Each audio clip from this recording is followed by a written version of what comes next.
On October the 31st, 1517, Martin Luther posted 95 big questions which he believed faced the church of his day to a local church door in Wittenberg, Germany.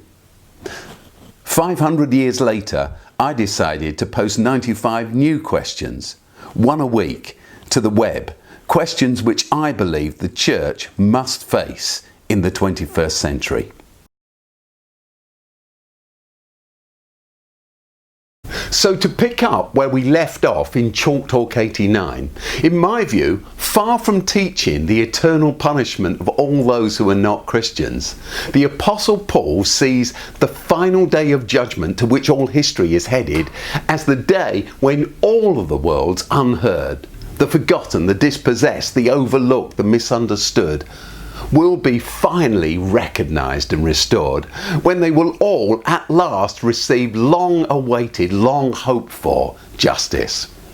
But before I go any further, I realise that some of you will want to remind me that whatever I make of Paul and his teaching, in the end he was a follower of Jesus and not the other way round, which means that we have to take seriously what Jesus said, and Jesus, it's claimed, said a lot about hell, and a lot about the gnashing of teeth and everlasting punishment. So, over the next 2 weeks, we're going to take a much deeper look at exactly what the understanding of judgment was that Paul inherited from Jesus.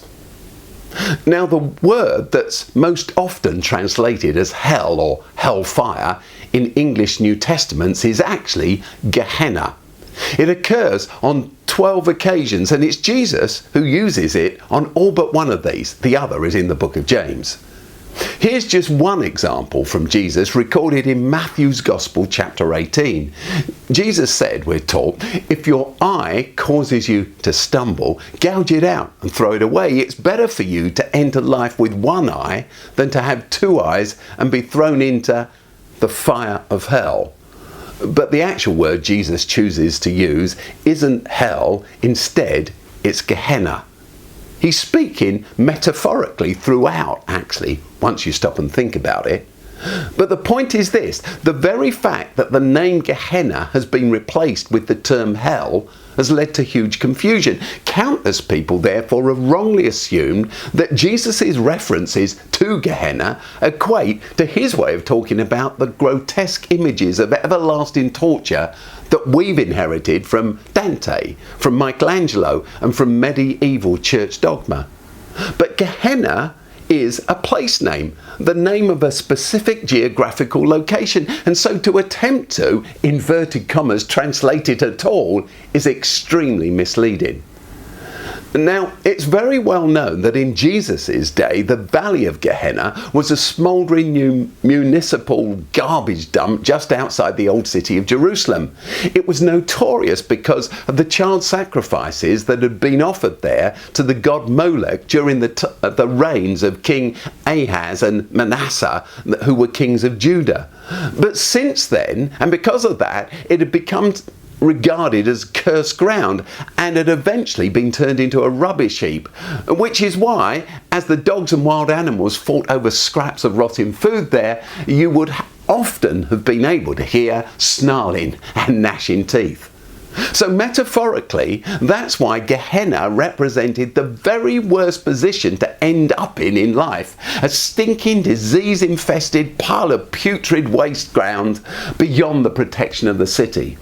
However, there are two more very important pieces of information which are not as well known but are equally essential for grasping Jesus' use of the metaphor of Gehenna. And the first is this: Gehenna as a metaphor in this way wasn't unique to Jesus. For instance, the Old Testament prophets Isaiah and Jeremiah do exactly the same thing. And it's because Jesus, as well as his Jewish audience, knew all this very well that he could use it so freely without any explanation. But second, let's take a look at two key prophecies concerning Gehenna in the Old Testament that have either been forgotten or perhaps sometimes even deliberately ignored by Western preachers, but were very well known to Jesus and all of his contemporaries. Jeremiah chapter 3 verses 38 to 40 declare that, behold, days are coming when the city, Jerusalem, will be rebuilt for the Lord, and the whole valley of the dead bodies and the ashes, a reference to Gehenna, shall be holy to the Lord. It will not be plucked up or overthrown anymore. The fortunes of Gehenna, the Bible teaches, are going to be turned around. And it's not just one isolated thought, because the prophet Joel says, you can find it in chapter 3 verse 18 of the book named after him, in that day, the final day of judgment, the mountains will drip with new wine and the hills will flow with milk. All of the ravines of Judah will run with water. Now, for those of you who know the geography, the phrase all the ravines of Judah includes, of course, the valley of Gehenna. The Old Testament prophets are very clear. Nothing, even Gehenna, is beyond the redemptive reach of the love of God. So it turns out the valley of Gehenna is not destined to be the everlasting pit of fire that we've made it out to be. Although in the sayings of Jesus, the stench of Gehenna is a powerful metaphor, it's a metaphor for the inevitable consequences of a broken way of being human, and it's got nothing to do with everlasting punishment. When Jesus warned his contemporaries about Gehenna, he wasn't telling them that unless they repented in this life, they'd burn forever in the next one. Instead, he was warning them that to live out of sync with the values that he was teaching, the values of the kingdom of God, was stupid. It was self-destructive. Don't settle for living on life's rubbish dump. It stinks, he was saying. Paul, a follower of Jesus, and of course a scholar of the Old Testament, would have taken all of this for granted. He understood it, he knew it, which is why he never once uses the term hell in any of his teaching, or speaks of the idea of the unending infernal torment of anyone.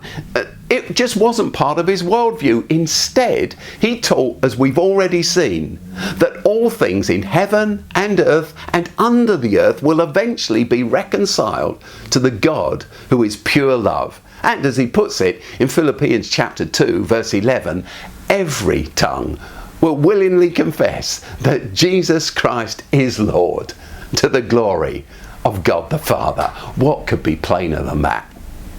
So to finish, does this make sense to you? If so, why? If not, why not? And what further questions does it raise? Now, by the way, next week in part 2, we'll be exploring Jesus' famous parable, the one about the sheep and the goats, where the goats, on the basis of their lack of response to the hungry and thirsty, the lonely and sick, the prisoners and the destitute, are sent away into what various English Bible translations have told us is eternal punishment. All of that next week. See you then. I explore this issue more deeply, as well as many others raised by the Apostle Paul's writing in my new book, The Lost Message of Paul. You can purchase your paperback copy today from openchurch.network/Lost Message of Paul, or from any good bookshop. An ebook and an audiobook are also available from Amazon, as well as from other online retailers.